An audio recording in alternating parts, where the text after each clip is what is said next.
G'day and welcome to Daily Insights and Storytelling with me, Moon Willow. It's a pleasure to have you here. While I think about it, if you wouldn't mind hitting that subscribe button, and that will just notify you when I actually do get around to putting out the Daily Insight. I also would like to remind you that I do individual storytellings as well. If you click through to my website, which I'll put it in the bottom of the description box, it will give you more information. And I'm also hoping to start blogging more frequently on there as well. So I'm trying very hard to get into the modern age, so bear with me. I don't know about anybody else, but there was a real shift in energy last night, which literally took a picture off my wall, and it feels discombobulated today. I love that word, but it is almost like whatever solidity that was there on the earth plane yesterday, it sort of kicked out of kilter last night, and there seems to be a reverberation going off. I've noticed in the energies this morning, and it's not quite settled back down again. So it'll be interesting to see where the reading's going today, but where the next few days will actually shift to. And I also, there's been a lot for various people about sort of like the that everything is going to get a little bit more dark and feel more difficult over the next couple of months, and I have a real sense of that, and very much feeling like hang on to your britches, we're going to go for a ride now. So yeah, it feels that sort of like we're slugging, basically, really toiling to get up to the top before we are able to take a pleasure ride and go down the other side. So I'm hoping for all of us that that's not too difficult, not too painful, but I have noticed over the years that a lot of growth sometimes can create pain. And looking at our sort of the parts that we try and hide from ourselves, it's hard to look at, but I do feel that by looking at it, we can integrate that better into ourselves and have more ease and less dis-ease. So I hope that makes sense to somebody out there. And we'll start with the crystals, crystal bag. So if you will focus energetically on it, we've had one jump in, and we have rose quartz. So yesterday, I believe, was the green aventurine. So the rose quartz, I find, is a beautiful crystal, very much about self-loving and just recognizing that we are worthy of love, that we can create that peace within and feel okay without being bombarded by other people's opinions, that we are perfectly beautiful as we are. There might be aspects of ourselves that we don't particularly like or we struggle with, and that's okay. It's learning to look at it with that unconditional love and forgiveness and that beautiful energy of rose quartz that's just really quite soothing and magical, I find. So, and we'll do the cards now. So if you focus your energy on the cards, and we'll see what story they have to tell today. Throat clearing. And heart and throat do tend to be connected quite a lot. And split.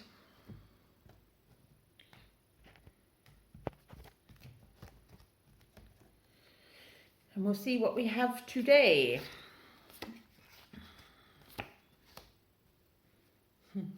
Sorry, distracted by a sparrow outside. Coming down and eating in the garden, and the first one's a bird, and then we have the key to destiny and the child. the new beginnings. So with the bird in this position with the heart chakra, I think it's very much about the stories we tell ourselves and the whispers that come in from our mind that tell our hearts that we're not good enough, that we shouldn't have said that, we shouldn't have felt that, we shouldn't have reacted in that particular way. And I think, I can't remember whether it came up yesterday or not, but it's very much about noticing where these conversations are coming from. Are they, because more often than not, I mean, from I studied psychotherapy along the way, and from a Gestalt point of view, they talk about shoulds. And these are introjects, so these are things that we've swallowed whole when we were children from parents and teachers and other influential individuals that were around us. So it could be other children as well. And you know, it's like I should go to bed at a certain time, I should eat this particular type of food, I should go to work, I should do this, I should do that. And these are things that we've swallowed whole without fully understanding what that is to do with. So, and that becomes sort of like a negative commentary within our head. And if we choose not to do something, it's like, I should go for a walk because it always makes me feel better, but it's pouring down with rain. I could end up getting caught in that negative loop of, well, you're not good enough because you should have been doing this. You know that it makes you feel better. No wonder you're feeling garbage. And it's sort of that sort of linkage. I know that's a fairly basic example, but that was the only one that's sort of coming through at the moment for me. But also we end up in relationships with people, whether that's sort of like an intimate relationship or friendships, etc., where there's an expectation that you are going to be a certain way.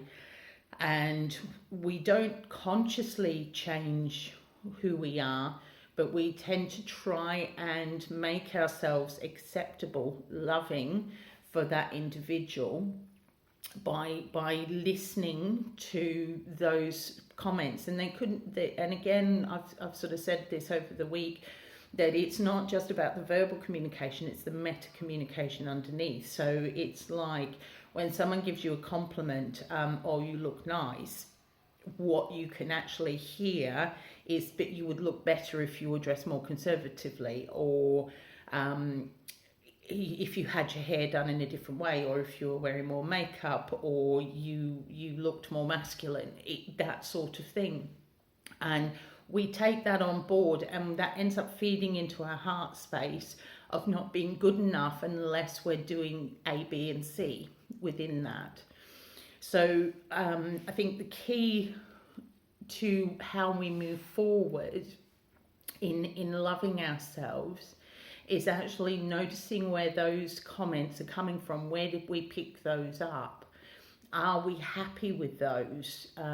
It may be that it could be that someone's concerned because you've got diabetes and they would like you to eat more healthily, and they're not really bothered about what you look like, but actually concerned about your health. And it's how you move through that and how we hear that. So how do we filter that through so that actually our hearts take it in the space that's meant? So the key for me is sort of sitting and nurturing and giving unconditional love to our heart space. And within that, sort of learning who we are. The key to learning who we are is actually giving ourselves time and space to try on. So it's like buying a new set of clothes. We don't, well, some people do, I guess, but it's if we go to the shop and we see something that we like, we're not entirely sure whether that's going to look right on us, so we have to try it on. So the key is to try these different things on. So what fits for you? And what fits for one person won't fit for another. We're not all the same. We're all got differences. We all have a different way of being. So it's allowing ourselves to find the key and the lock within that is actually right for us, and how we open that up. And one of the ways is actually just practicing our meditation and just sort of sitting with ourselves, sitting within our heart space and seeing where that comes from. So it is, I think the key is a beautiful one, because it is destiny, and we are destined to learn how to love ourselves, I believe, and that beautiful unconditional love. And then the child card is new beginnings. So in learning how to love ourselves and really appreciating who we are, the different journey we've taken to get to where we are today, and allowing ourselves to feel that it was painful, and we're entitled to feel hurt, but it's not getting stuck in that particular space. It's sort of sending that soothing to that part of us and saying, yes, that was horrible, but we're still okay, and we're still here, and we can actually learn what's not right for us in the future, because everything is a way to actually tell what's right and what's wrong for us, so that we can actually progress in a way that's most suitable to our soul, in a way that nurtures who we are and who we'd like to be in the world.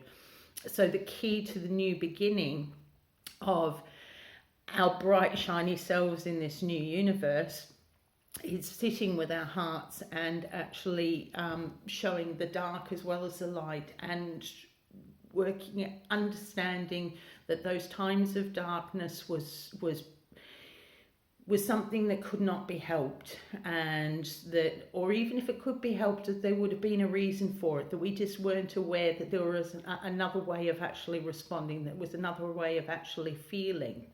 And unless we actually sit and have a look with honesty and clear eyes as to the different choices we made in life and the different resonances we had with situations, that was all right at the time, and we may choose to actually react and respond differently, so that we actually continue to nurture ourselves and nurture our hearts in that beautiful rose quartz crystal space.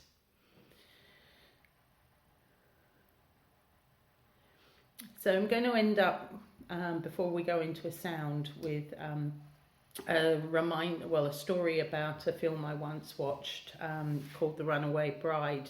And for me, the bit out of that film that resonated so strongly for me was where the main character ended up having to spend some time with herself, trying to work out how she liked her eggs. And the reason for this was, for every person she nearly married, she felt that she liked her eggs in that particular way. So with one person it was a poached egg, with somebody else it was a fried egg, somebody else it was a scrambled egg, somebody else it was I can't remember the other one, but that doesn't matter. She found that she lost who she was. She changed her whole character and the way she felt about things, being in relationship with other people, to the point where she didn't know what it was she actually liked, or who she was, or what made her feel good. And it was only in the time of actually spending time with herself, trying different eggs, trying to figure out how she actually liked her eggs. So for me, this is that we can get trapped in that the owl energy of gossip and negative thought processes, and hearing other people's comments, and they may not be meant for you, but we take them on board and we try and adapt who we are so that someone will love us and feel better about us more. And the thing is, unless we truly love ourselves and work out what feels right for us, we're unable to be authentic in that relationship with the other person. And that, for me, is the key, is actually that authenticity with self. When we end up going in relationship with other people, that will be experienced, that will be felt, and we will have that ends up having that real beautiful connection with the other person. But we have to learn how. For me, I have to learn how to be completely okay with myself and love myself, irregardless of how other people perceive me, because it's me that I have to live with. It's me that I go to bed with. It's me who gets up in the morning and experiences the world. And it's an added bonus, an absolute beautiful thing when we end up having relationships with other people that matches that energy. But it's that energy we put out that we attract back in. So I'm hoping this makes sense for you. And we'll see what sound comes out for today as well.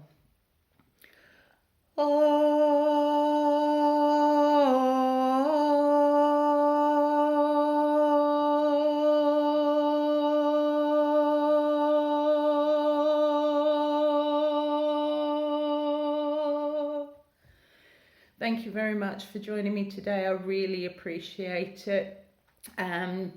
And please remember to hit that subscribe button so you know when I've actually got round to uploading the next video. And as I said at the beginning, I do offer storytellings for individuals as well. If you go through to my website, there is a page that will send you through to set that up with me.